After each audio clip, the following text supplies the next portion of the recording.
پیر صاحب عقل و دانش، صاحب عقل و فہم، وہ ان معنوں میں ہے. جب کسی شخص کے پاس علم آ جاتا ہے تو علم کا لازمی نتیجہ فہم و فراست کی صورت میں ملتا ہے، اور اسی فراست سے رب ڈراتا ہے کہ مومن کی فراست سے ڈرو کہ وہ میری نگاہ سے دیکھتا ہے.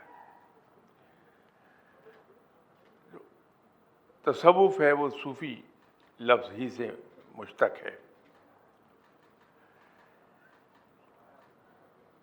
ہم دیکھتے ہیں اس طرز عمل کو فقیروں کے جو ہمیں یہاں نظر آتا ہے.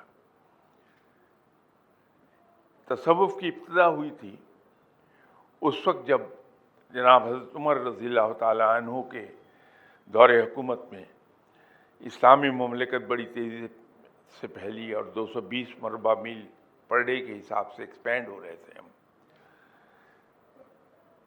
سرحدیں بہت وسیع ہو گئی ہماری، تو ان سرحدوں کے اندر وہ علاقے بھی آ گئے جو عجم کے تھے، افریقہ کے جیسے مصر ہے، عراق، شام، یہ بھی آ گئے. اب ان کے یہاں زبان بے شک عربی تھی، لیکن ان کی کلچرل ویلیوز بالکل مختلف تھیں، طرز زندگی مختلف تھا.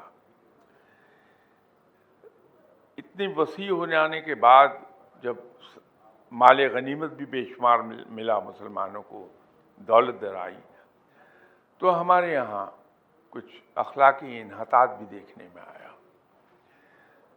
یہ وہ وقت تھا جب کوئی صاحب دل لوگوں نے خانقاہی نظام کی طرح ڈال دی. اشفاق احمد صاحب کا ایک ڈرامہ تھا زاویہ، یہ در حقیقت خانقاہی نظام کا مراکش میں دوسرا نام ہے. مراکش میں اس کو زاویہ کہتے ہیں خانقاہ کو. وہاں لوگوں کو تربیت دی جانے لگی جو قرون اولیٰ کی اخلاقی اقدار تھی.